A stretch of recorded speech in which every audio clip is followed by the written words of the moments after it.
Un cordial saludo a todos los oyentes de Radio María. Un día más, con la gracia del Señor, proseguimos el comentario del Catecismo de nuestra Madre la Iglesia.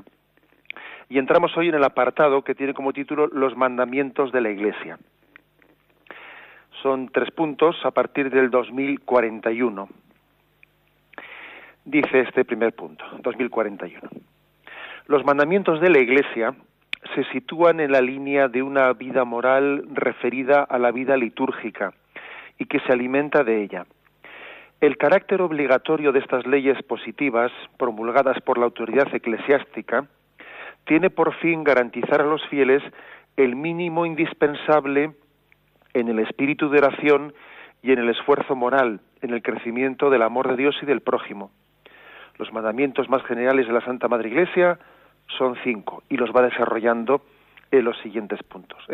Yo me imagino que los oyentes ya los recordarán que cuando éramos pequeños, pues en el catecismo, aparte de los 10 mandamientos de la ley de Dios, también nos enseñaron los 5 mandamientos de la Santa Madre Iglesia: oír misa entera los domingos y fiestas de guardar, confesar los pecados mortales al menos una vez al año, en peligro de muerte y se ha de comulgar, comulgar por Pascua de Resurrección, ayunar y abstenerse de comer carne cuando lo manda la Santa Madre Iglesia, ayudar a la Iglesia en sus necesidades. Bueno, esos serán los mandamientos de la Madre Iglesia, que aquí se explican.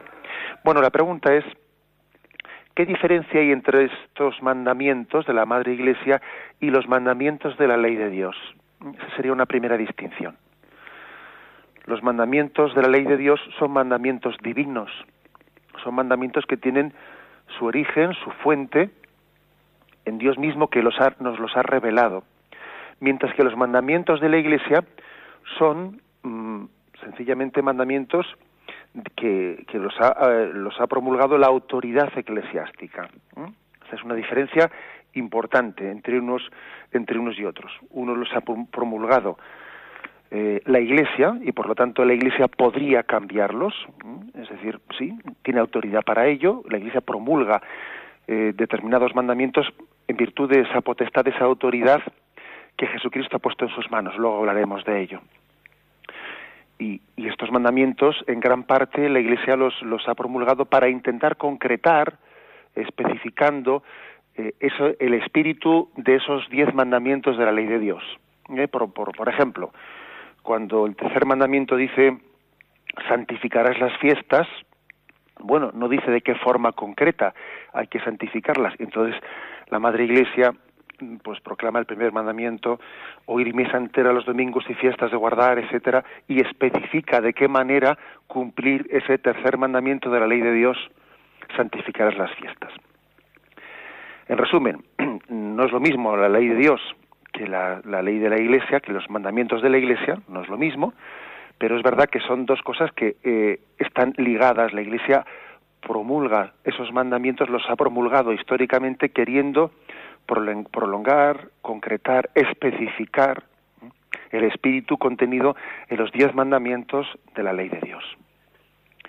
Bueno, yo creo que conviene hacer que hagamos más precisiones.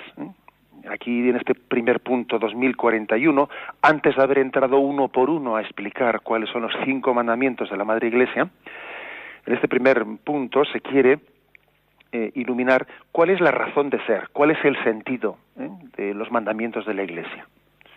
Pues claro, parece que es más claro lo de los mandamientos de Dios, ¿no? Bueno, pero ¿cuál es la razón de ser de los mandamientos de la Iglesia? Pues aquí se dice que son leyes positivas, que la autoridad de la Iglesia promulga para garantizar unos mínimos indispensables. Bueno, pues vamos a intentar especificar esto. Primera aclaración, que yo creo que es importante. ¿Qué sentido tiene esto de promulgar unos mandamientos sobre unos asuntos que en el fondo son íntimos, que son nuestra relación con Dios? ¿Acaso, por ejemplo, la oración? ¿Acaso, por ejemplo, en nuestro sacrificio, nuestro ayuno, nuestra penitencia? ¿Acaso nuestra asistencia a la Santa Misa, a la liturgia, no es una relación personal, íntima, de amor con Dios? ¿No es una relación de amistad?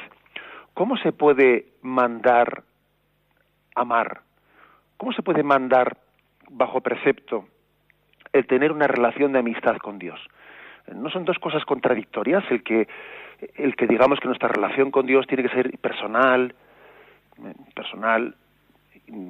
alguna manera íntimamente asumida, una relación de amistad, y que luego al mismo tiempo se haga un mandamiento o una prescripción desde fuera.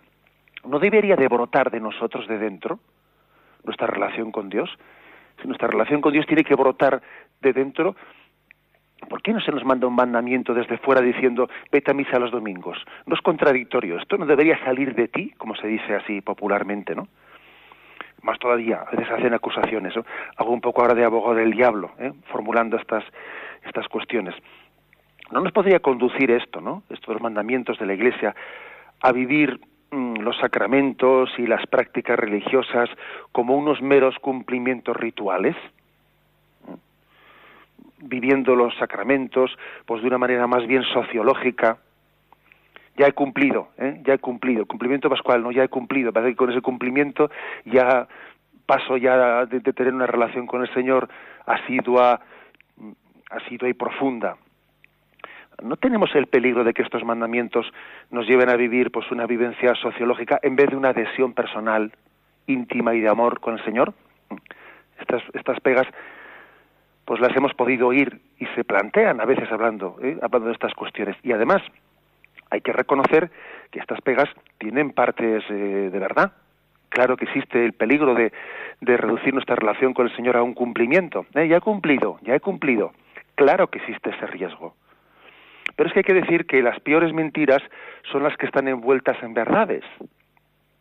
Y aunque estos argumentos, ¿no?, puedan tener algún argumento, o sea, pueden tener partes de verdad, no nos engañemos, porque también están escondiendo y dejando en segundo lado cuestiones muy importantes sobre el valor y la pedagogía del precepto, que también es muy importante. Por ejemplo, ¿no?, como muchas veces hemos hecho, tomando el ejemplo más cercano que tenemos, que es el ejemplo de la familia, porque al fin y al cabo la Iglesia es una familia que educa a sus hijos, ¿no? Tomemos el ejemplo de la familia y en ese ejemplo somos capaces de comprobar que, por supuesto, los padres quieren que los hijos maduren, que integren unos valores. Los padres no quieren que sus hijos se limiten a pasar por el aro, sencillamente diciendo, bueno, aquí mientras que estás bajo mi techo, haces lo que yo te digo, cuando salgas fuera ya harás lo que te dé la gana. No, eso no es así. Los padres tienen el deseo de que sus hijos integren, hagan suyos los valores que ellos intentan transmitirles, ¿no? Ellos no quieren que en casa haya una disciplina superficial, quieren que su hijo crea en eso que yo intento transmitirle. Ahora, pero no seamos ingenuos, eso no quiere decir que a un hijo, pues como no queremos que las cosas las haga en plan autómata y sin haberlas personalizado, eso no quiere decir que no le pongamos también una disciplina. Y al hijo le ponemos una disciplina. Le decimos, mira, tienes que estudiar y tienes que sacar ese tiempo de estudio por la tarde. Y la televisión no se enciende hasta que los deberes estén terminados, ¿entiendes? Pues sí, pues porque es muy fácil ponerse delante del televisor y ponernos a hacer zapping. Es muy fácil. Por lo tanto, aquí tenemos que tener una disciplina. Esto, lo otro y lo otro. Y eso es así. Y eso es partir de la realidad. Es partir de una antropología realista. Es partir de que, aunque todos tenemos grandes ideales, y nuestro ideal es que vivamos la vida moral de una manera madura, conscientes de que nosotros estamos recibiendo un bien, de que, por ejemplo, en el caso del hijo que he puesto, ¿no?, nuestro ideal es que el hijo estudie porque él sepa que es un bien para él mismo y que él no hace ningún favor a sus padres estudiando, que son los padres los que le hacen el favor a él. Bien, pero hasta que el hijo llegue a entender eso y hasta que el hijo lo personalice, habrá que ponerle una disciplina, habrá que exigirle un mínimo, porque conocemos su tendencia perezosa, conocemos lo que es la psicología de la pereza, ¿no?, la psicología de la tentación. Y por lo tanto, también, al mismo tiempo que intentamos presentarle el ideal de por qué debe de estudiar, también le exigimos una disciplina de mínimos. Las dos cosas se las hacemos. Intentamos explicarle el por qué debe de estudiar y cómo es un bien para él mismo, y al mismo tiempo le exigimos una disciplina de mínimos. La Iglesia hace lo mismo. La Iglesia también actúa de esta manera con sus hijos. Les propone un ideal muy alto y muy elevado, pero al mismo tiempo también, como madre que conoce también las tentaciones en las que pueden caer sus hijos, también se sirve del precepto, del mandamiento, para tener una pedagogía, para preservar unos mínimos, para garantizar unos mínimos. Las dos cosas hace. Me lo habéis oído más de una ocasión, que yo creo que aquí también, en esta vida nos conducimos pues como con el método del burrito. Y el burrito tiene dos formas para andar, ¿no? Una es ponerle la zanahoria por delante y otra es ponerle el palo por detrás. Claro, y las dos cosas confluyen a lo mismo, ¿no? Ojalá el burrito se moviese únicamente por la zanahoria y no hiciese falta el palo por detrás, pero las dos cosas forman parte de la verdad de la vida. Y perdonadme por el ejemplo tan pedestre, pero es cierto. También la Iglesia hace eso. La Iglesia, en primer lugar, pone ideales muy altos. Por ejemplo, nos dice, leed vidas de santos. Leed, conoced ejemplos de santidad. Porque conociendo ejemplos de santidad, tenéis ahí un referente, un acicate, un deseo de, también yo deseo entregarme de esta forma, también yo deseo ser santo. Por supuesto, fijaros en Jesucristo, ¿no? Y tened en el modelo de vuestra vida. La Iglesia nos pone ese modelo y no otro. Pero al mismo tiempo la Iglesia, que es muy sabia, también tiene una pedagogía de mínimos. Y dice, mira, cuidado, por lo menos, salvemos la misa del domingo. Por lo menos, salvemos la confesión de esta manera. Y esos son los preceptos de la Iglesia. Es sin renunciar para nada a ese ideal de Jesús que nos dice, sed santos como vuestro Padre Celestial es santo, sin renunciar a los grandes ideales,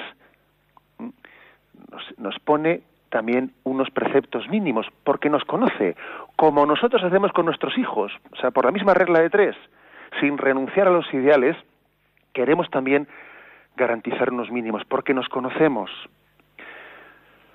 Por lo tanto, podríamos decir que existe una pedagogía en los preceptos de la Iglesia, una pedagogía que yo compararía un poco al semáforo rojo. Mira, cuando uno resulta que no tiene la devoción, o sea, la devoción suficiente para arrancarse de su pereza y ir a misa los domingos, o no tiene el amor y la devoción suficiente para arrancar sus perezas e irse a confesar, ¿no? A menos por Pascua de Resurrección. Ahí se enciende un semáforo rojo que te dice, aquí algo va mal. Ese semáforo rojo no consiste en que has incumplido un precepto que se le ha ocurrido a la Iglesia, no, es que detrás de ese semáforo en rojo hay una carencia de amor a Dios.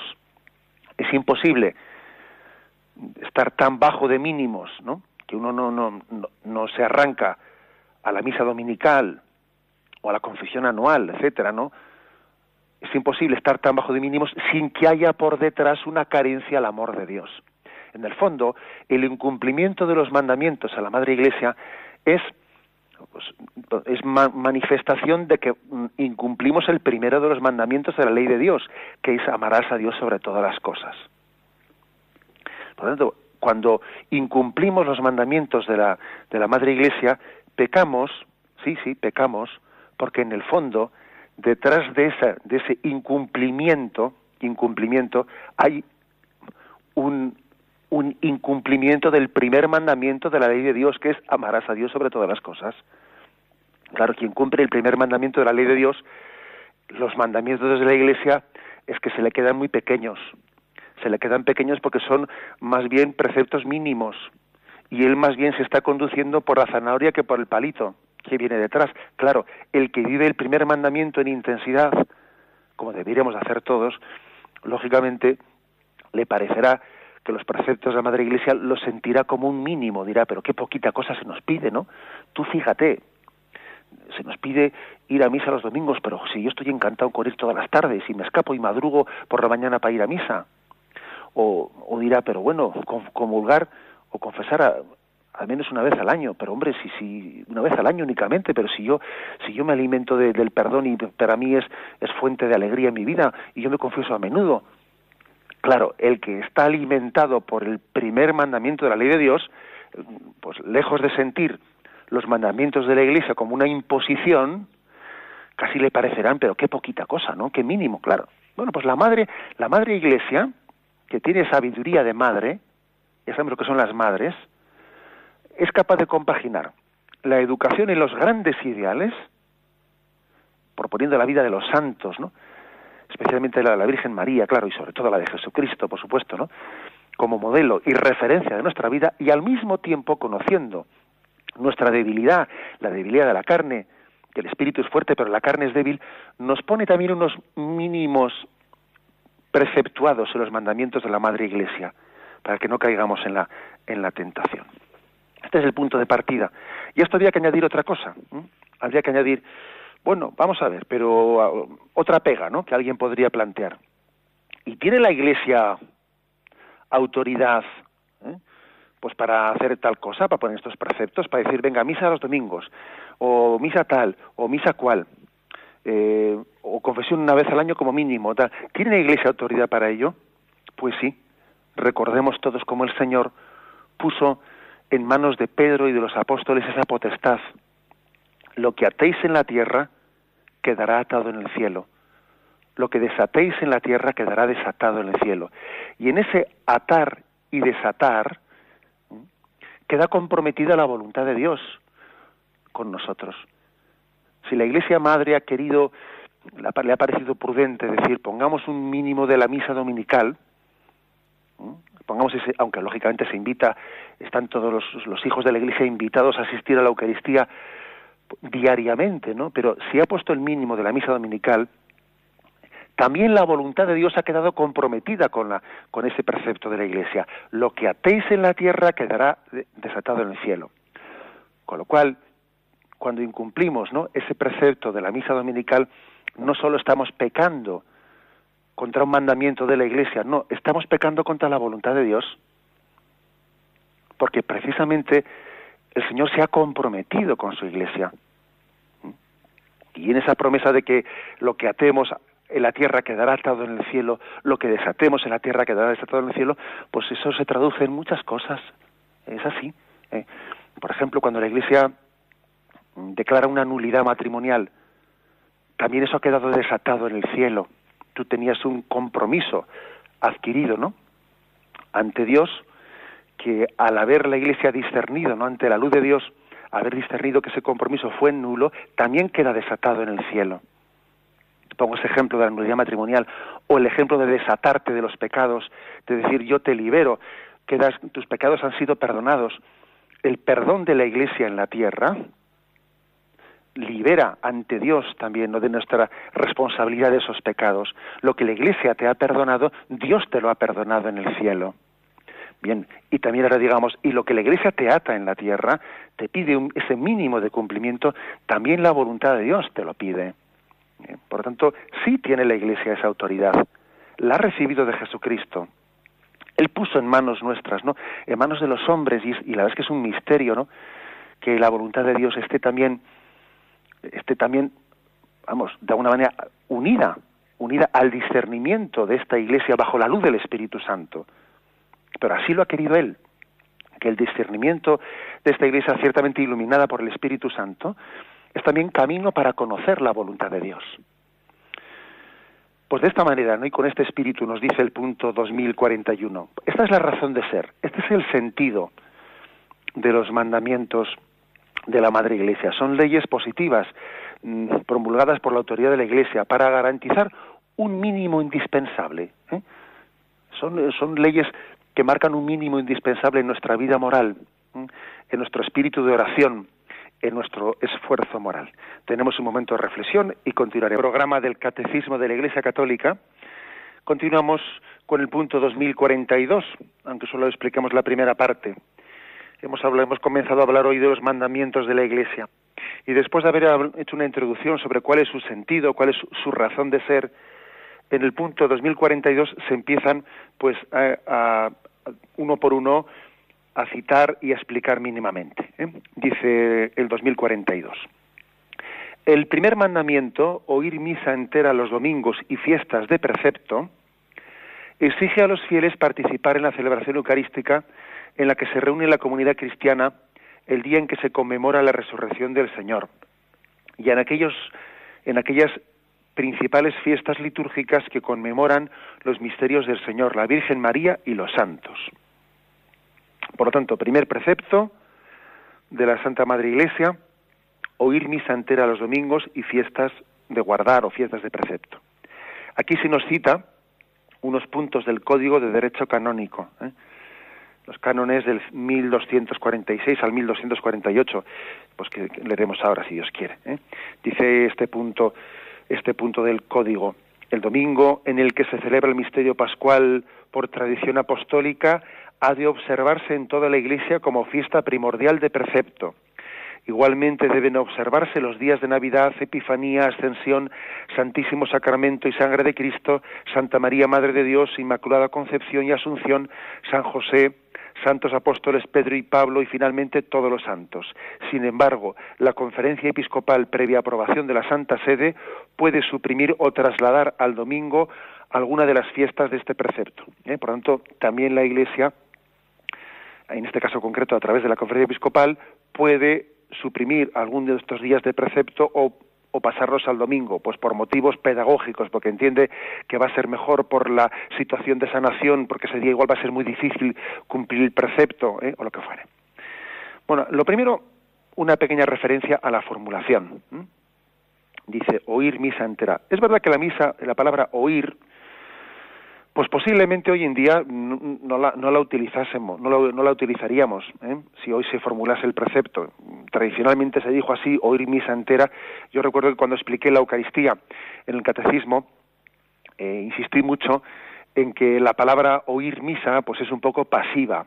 Más bien hay que decir participar en la Eucaristía, participar activamente, porque eso de oír misa pues suena un poco a que uno está allí viendo un espectáculo y él no participa en ello. Bien, pero además, fijaros que aunque la tradición lo formuló así, el mismo catecismo luego lo matiza, ¿no?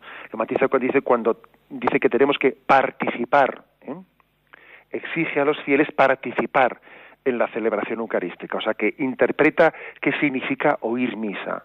Significa participar, o sea, participar activamente, no estar como un poste, no estar como un banco.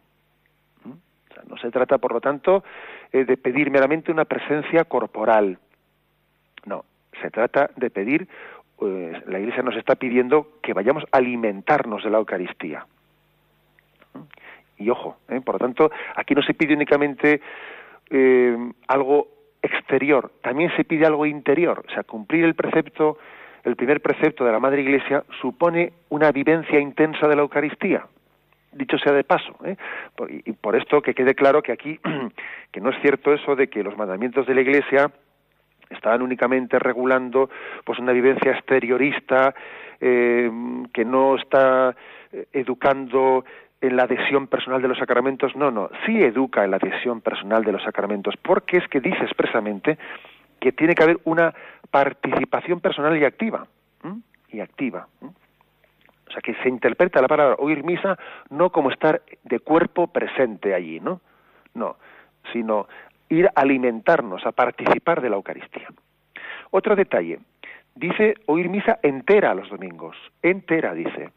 No hace mucho un oyente llamaba a este programa y me planteaba la cuestión, bueno, pero ¿a partir de dónde tiene que uno que asistir a la misa para cumplir el precepto dominical? Porque decía él, es que yo consulté con un sacerdote y me dijo que valía pues si uno llega pues para el ofertorio, para la segunda parte de la misa, que aunque uno pierda toda la primera, tal, y ¿usted qué dice? Tal. Y la verdad es que me acuerdo que le dije que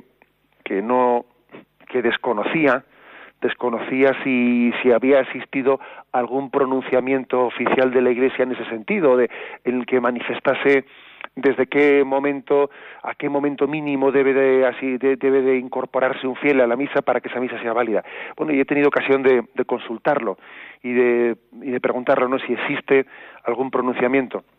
Bueno, y en lo que he podido saber, y salvo error u omisión, esa declaración de la Iglesia de que hay que acudir como mínimo a partir de tal sitio no existe. La Iglesia nunca ha dicho tal cosa. Nunca ha dicho oficialmente de que haya que acudir como mínimo a partir del ofertorio, a partir del Evangelio. No, no ha dicho eso nunca. Lo que ha dicho es esto que dice aquí, oír misa entera. Eso sí que lo ha dicho, lo de entera. Y entera es entera, no es partida.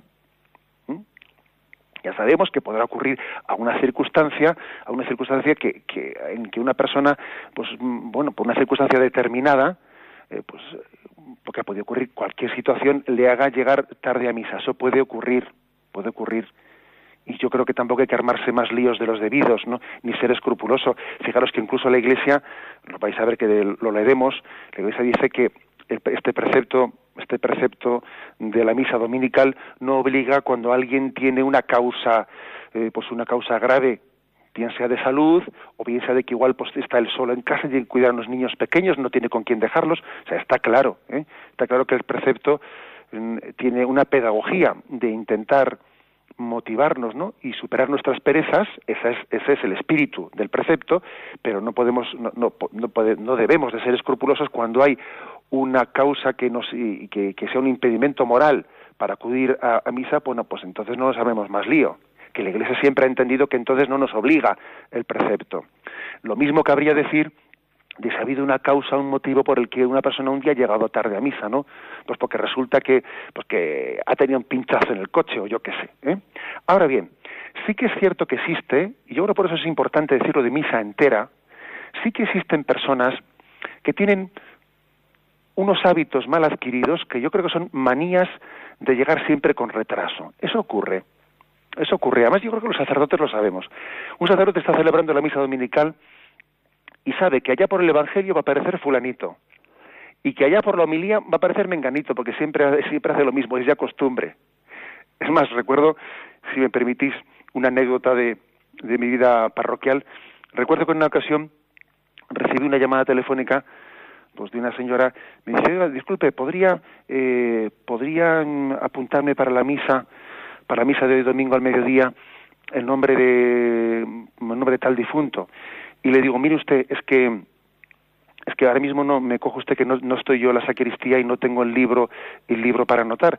Si no le importa, pase usted 5 minutos antes de misa por la sacristía y lo anotamos. Y me dice la buena mujer, me dice: ¿sabe lo que pasa? Que es que como yo suelo llegar tarde, tengo costumbre de llegar un poco tarde, no puedo pasar por la sacristía antes. Y dijo yo: pero vamos a ver, pero nos damos cuenta que eso ya a veces se puede hacer un hábito del retraso. Es una manía. O sea, resulta que uno se organiza en su casa de manera que tiene que llegar siempre tarde. A la Eucaristía hay que intentar llegar unos minutos antes para recogerse interiormente. Hay que intentarlo. Y ponernos delante del sagrario, donde esté el sagrario, en el templo, y intentar, si es posible, unos segundos antes, unos minutos antes de la Eucaristía, disponernos, recogernos. Igual que a los sacerdotes se nos dice que en la sacristía, antes de salir en la procesión de entrada a la Eucaristía, que es importante que nos recojamos unos momentos, que tengamos un momento de recogimiento, que no es, estoy hablando con yo, oye, pues eso, encienda los focos, haces esto, a ver si convocamos la reunión del miércoles, venga, y salimos ya. Hombre, conviene que haya un momento de recogimiento antes de que comience la misa. No podemos estar pasando así instantáneamente, ¿no?, sin solución de continuidad, de estar allí hablando de un tema, ahora de repente comienza, en nombre del Padre, Hijo y Espíritu. Conviene que haya un momento de recogimiento. También eso se aplica no solo al sacerdote que preside, sino también a los fieles que asisten. Además, es importantísima la primera parte de la Santa Misa, la liturgia de la palabra. Uno no puede acudir a la Santa Misa sin beber también de la liturgia de la palabra.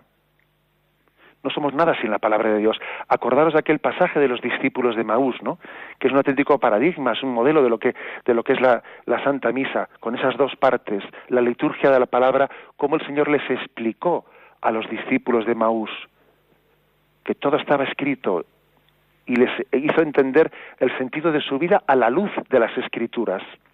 Por lo tanto, es importantísima la primera parte de la palabra. Yo creo que es incorrecto decir eso de que, bueno, si llegando únicamente al ofertorio, eso es inadmisible.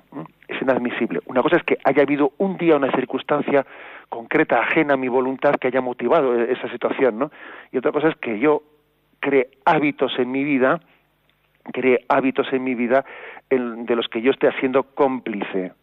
hábitos de, bueno, pues de manías, que tenemos manías en esta vida, y una manía puede ser ir siempre tarde a todos los sitios, ¿eh? Y también puede ser ir tarde a la invitación del Señor a participar de su mesa. Ojo, y también es la mesa de la palabra, no solo la mesa de la Eucaristía. He ahí también, por lo tanto, una referencia muy clara para que entendamos a qué se refiere la Iglesia cuando dice oír misa entera. Dice entera. Porque nosotros queremos ser bien alimentados, no chapucear, no chapucear. Fijaros que en otros contextos, como por ejemplo es el contexto ortodoxo, pues en determinados ritos ortodoxos la misa dominical ortodoxa es muy larga y muchos fieles, y además no están hechas en lenguas vernáculas, sino que son en griego, y entonces muchos fieles ortodoxos acuden a un rato pues que puede ser más largo o más corto, de esa liturgia eucarística ortodoxa.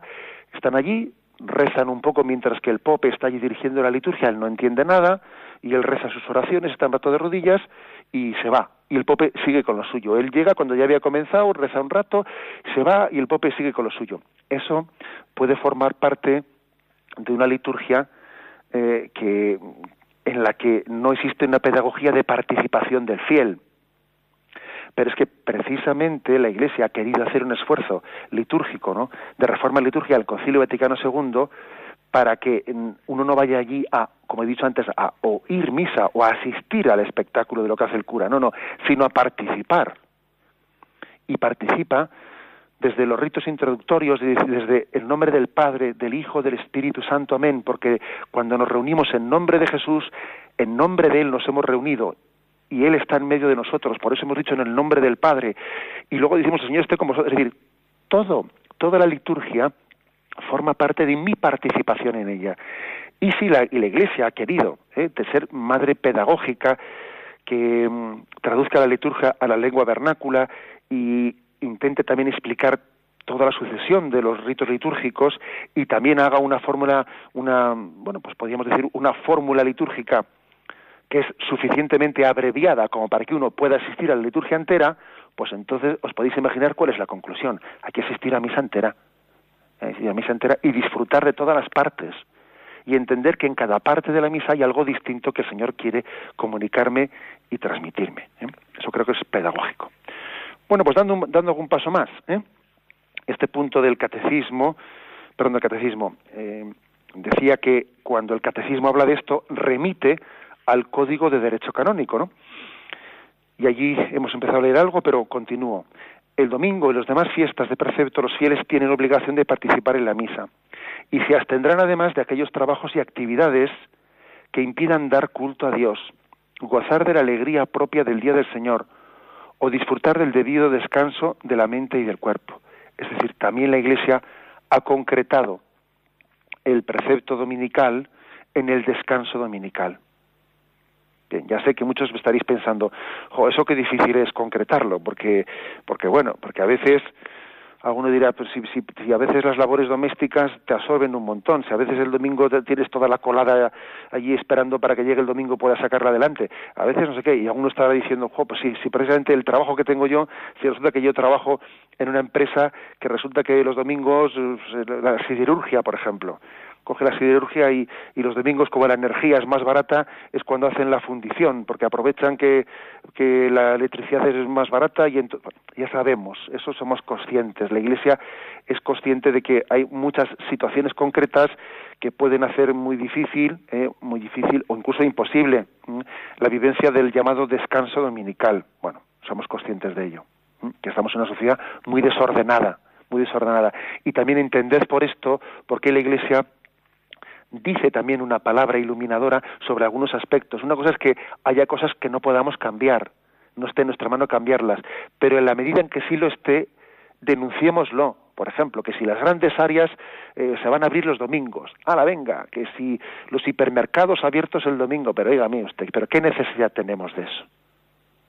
O sea, dejemos ya Dejemos ya de estar aquí diciendo que para unirnos a Europa y para tener pues una economía competitiva y no sé qué tenemos que abrir los domingos. Oiga, dejemos un poco descansar a la sociedad y no nos estemos sumando al carro del consumismo en todo, que además nos estamos cargando no solo el domingo como el día del Señor, sino al mismo tiempo que nos cargamos el domingo como el día del Señor, nos cargamos a la familia como lugar de convivencia, al mismo tiempo. Es curioso ver que el precepto dominical, la vivencia del domingo y la salud de la familia crecen o enferman al mismo tiempo. Cuando esta sociedad desordenada casi hace dificilísimo, ¿no?, vivir el precepto dominical, al mismo tiempo hace dificilísimo vivir una convivencia familiar íntima y profunda. Las dos cosas sufren al mismo tiempo.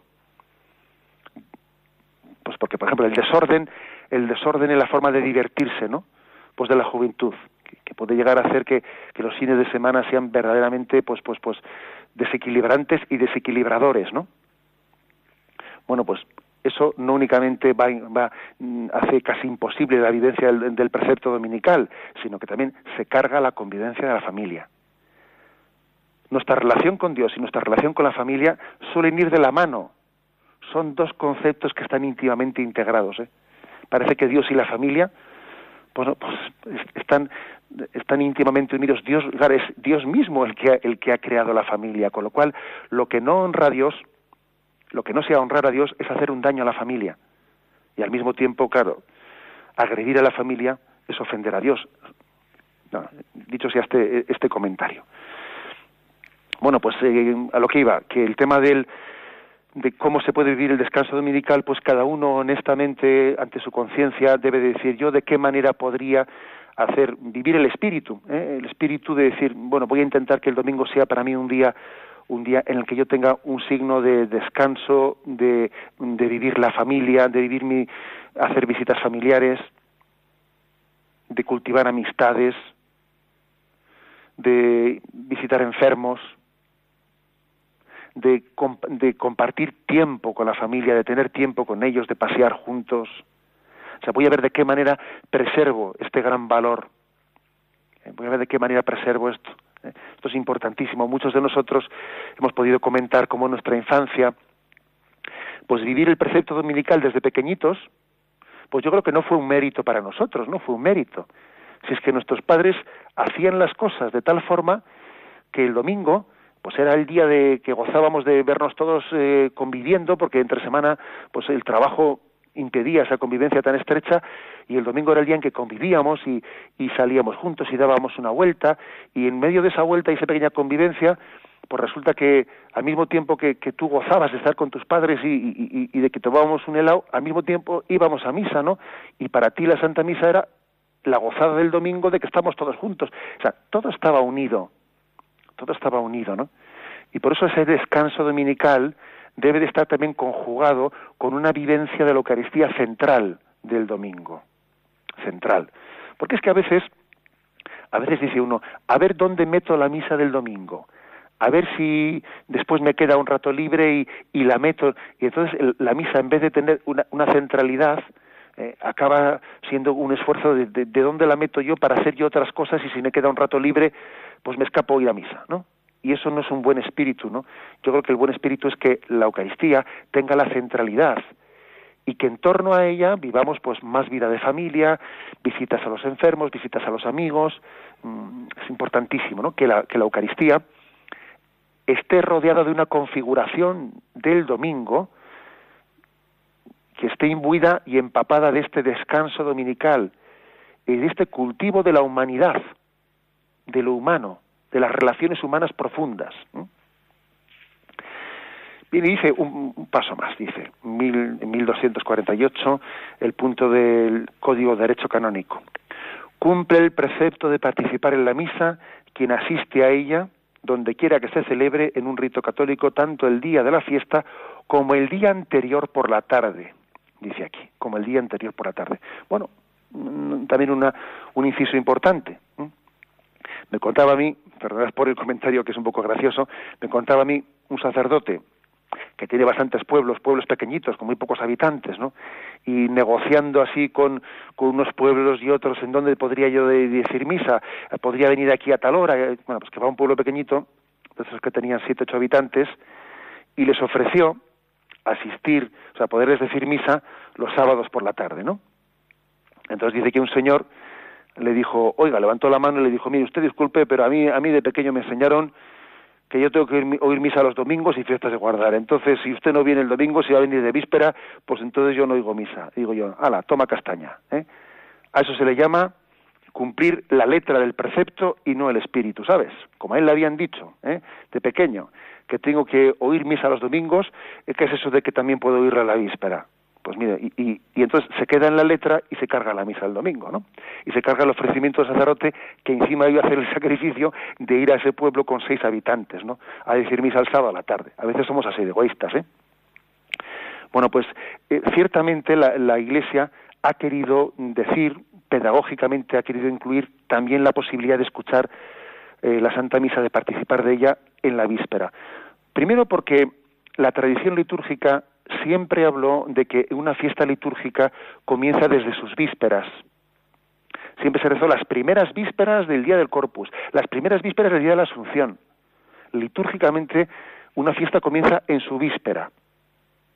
Con lo cual no es algo extraño el que la Iglesia en un momento determinado añadiese y también consideramos válido el poder celebrar la misa de víspera, la víspera por la tarde, porque la liturgia comienza con las primeras vísperas.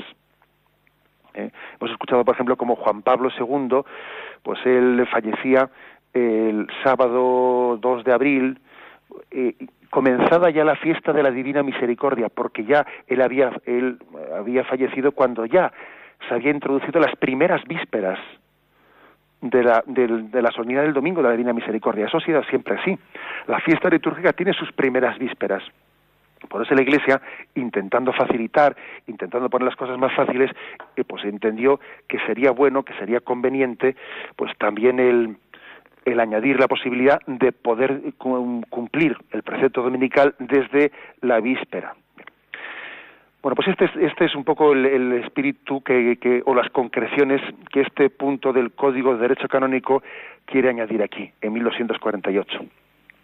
Termina diciendo: cuando falta el ministro sagrado u otra causa grave hace imposible la participación en la celebración eucarística, se recomienda vivamente que los fieles participen en la liturgia de la palabra, si ésta se celebra en la iglesia parroquial o en otro lugar sagrado conforme a lo prescrito por el obispo diocesano, o permanezcan en oración durante el tiempo debido personalmente en familia, o si es oportuno en grupos familiares. ¿Qué quiere decir? Que cuando hay imposibilidad de asistir a la misa dominical, pues porque, por ejemplo, no hay sacerdote, o está a una distancia que es imposible cubrirla, o otro tipo de imposibilidades, por ejemplo, las de salud. Ojo, hay personas que sufren por no poder ir a misa, les encantaría poder ir a misa, y no tienen quien les lleve, les encantaría, o no tienen sacerdote. Algunos están ahí en plan egoísta y rácano, como se dice, ¿no? Y intentando regatear que si yo puedo llegar un poco más tarde a misa y me vale y no me vale y cosas por el estilo, y hay otras personas que sufren porque les encantaría tener Eucaristía y no tienen sacerdote, lo cual también es una lección, ¿no?, que nos debería de hacer pensar. Recuerdo haber escuchado pues algunos testimonios de los católicos orientales de la Europa del Este, que tuvieron durante muchos tiempos que juntarse los domingos para leer el Evangelio, hacer unas peticiones, unas oraciones, rezar el Padre Nuestro, porque no tenían sacerdote. Y en sus reuniones solían poner una casulla encima del altar y una estola, con ello significando que faltaba el sacerdote, y pedían a Dios que llegase el tiempo en que hubiese libertad religiosa para que hubiese un sacerdote en aquel lugar. Bueno, pues ahí también, ¿no? Cuando no existe pues la posibilidad de escuchar la Santa Misa, ¿qué es lo que aconseja la Iglesia? Bueno, pues que si existe liturgia de la palabra sin sacerdote, acudamos a ella. Si existe la posibilidad de escuchar la Santa Misa por la radio, escuchémosla por la radio o por la televisión. hagamos oración en casa, dice uno que se recoja en oración en su casa, o sea, que de alguna manera supla de estas formas pues lo que la Iglesia nos pide con el precepto dominical. Eso quiere decir que hay que intentar vivir el espíritu del precepto, no solo la letra, el espíritu. Y bueno, y cuando uno no tiene esa Eucaristía o no puede, tiene unos obstáculos para poder acceder a ella, bueno, pues lo suple, vive el espíritu, pues recogido en oración, escuchándola por la radio, porque la imposibilidad que tiene de poder participar directa y físicamente en ella, la suple ante esa imposibilidad moral, la suple pues sencillamente pues por ese tipo de gestos de devoción, ¿no? De oración, de recogimiento o de celebración de liturgia de la palabra. Bien, nos hemos pasado del tiempo y aunque sea brevemente vamos a introducir una o dos llamadas. Podéis llamar al teléfono 917 107 700, 917 107 700.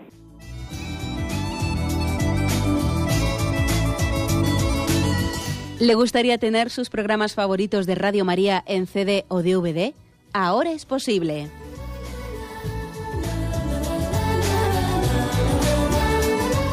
Le sugerimos que primero se informe en qué formato de audio lo puede escuchar en su equipo, DVD o CD, teniendo en cuenta que no todos los lectores de CD pueden reproducir el formato digital MP3 en el que enviamos nuestros programas.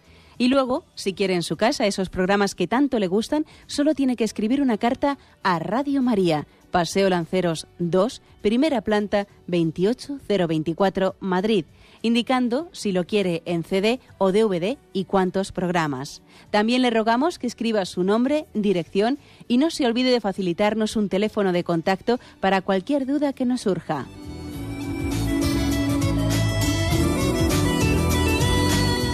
Radio María, más cerca de usted.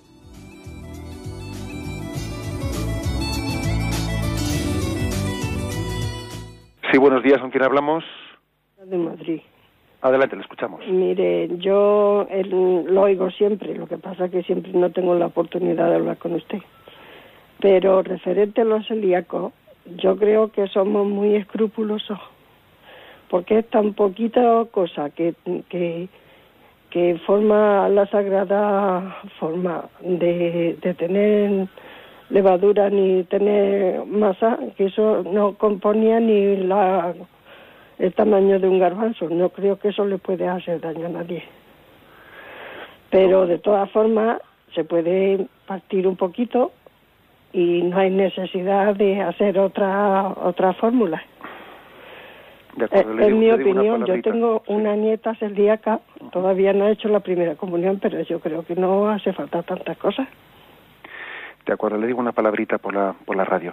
Mire, al respecto, el tema de los celíacos es, dicho brevemente, porque tenemos el tiempo encima, pero es así, vamos a ver.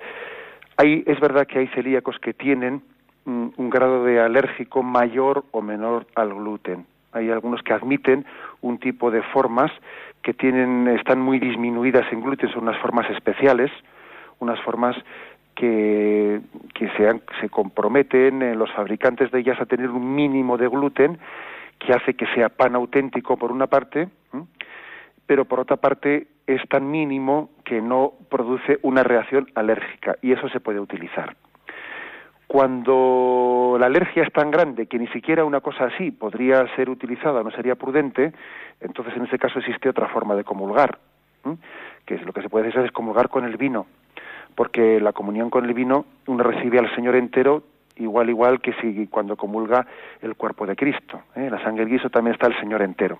Con lo cual la solución para el tema de los celíacos es cuando el grado de alergia permite una forma baja en gluten, pues lo recibe con esa forma. Cuando no lo permite, o sencillamente sin tener que estar discerniendo si lo permite, si no lo permite, va directamente y comulga en vino y no hay nada más. Lo que la Iglesia no tiene autoridad, no se siente con autoridad, es decir, bueno, pues, ¿por qué no hacemos con este chico que comulgue, pues, en vez de con pan de trigo, pues que comulgue con pan de maíz, o con pan de arroz? Pues evidentemente la Iglesia no puede hacer tal cosa, porque no tiene autoridad para cambiar algo que vino de Jesucristo, que es que Él instituyó la Eucaristía con pan de trigo y con vino. Bien, me despido con la bendición de Dios Todopoderoso, Padre, Hijo y Espíritu Santo, descienda sobre vosotros. Alabado sea Jesucristo.